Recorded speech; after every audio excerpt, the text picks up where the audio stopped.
สบายดีท่านผู้ชมที่เคารพขอต้อนรับท่านเข้าสู่การรายงานข่าวพยากรณ์อากาศที่ห้องข่าวกรมอุตุนิยมและอุทกศาสตร์ต่อไปเรามาติดตามสภาพอากาศมื้อนี้ไปน้ำกันเลยความกดดันอากาศต่ำของอากาศร้อนยังปกคลุมอยู่ทุกภาคของประเทศลาวสมทบกับลมตะวันตกพัดปกคลุมเป็นส่วนใหญ่ซึ่งเฮ็ดให้อากาศร้อนหนาร้อนเอาในตอนบ่ายพอมีหมอกแห้งปกคลุมอยู่ทั่วไปในตอนกลางเว้นและจะมีฝนตกฟ้าห้องฟ้าเหลื่อมในระดับคอยหาปานกลางพอมีลมพัดแหงอยู่บางท้องถิ่นในแต่ละภาคฉะนั้นเรามาติดตามสภาพอากาศในแต่ละภาคไปน้ำกันเลย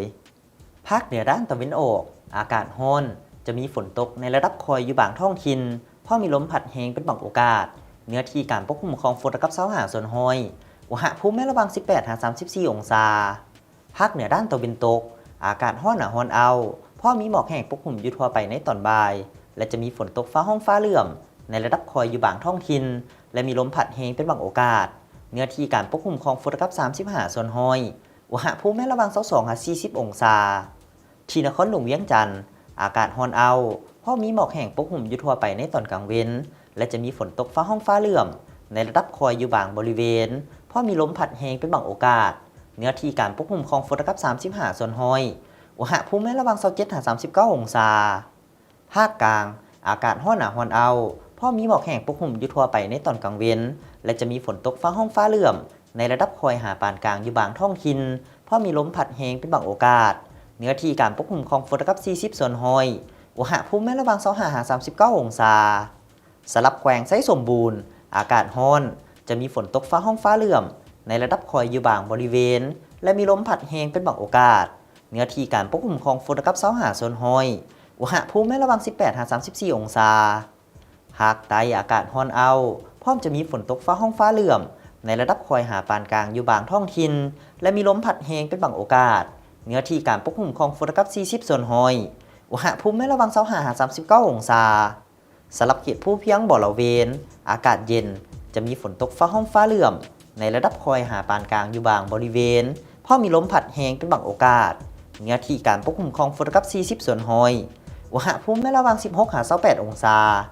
รายงานฝุ่นละออง PM 2.5 จากสถานีวัดแทกคุณภาพอากาศที่นครหลวงเวียงจันทร์แทกได้ 51.9 ไมครอนแขวงพงสาลีแทกได้ 77.7 ไมครอน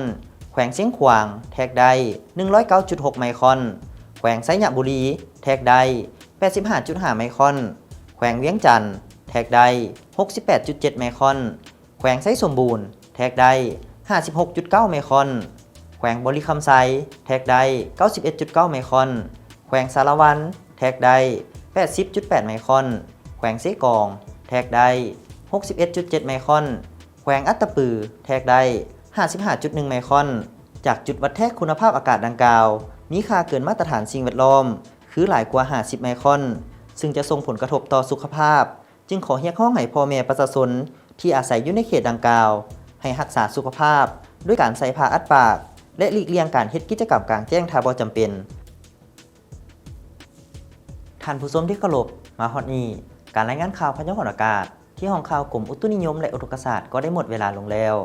ท่านสามารถติดตามข่าวเพิ่มเติมได้ทาง Facebook หรือ YouTube ที่ขึ้นตามหน้าจอนี้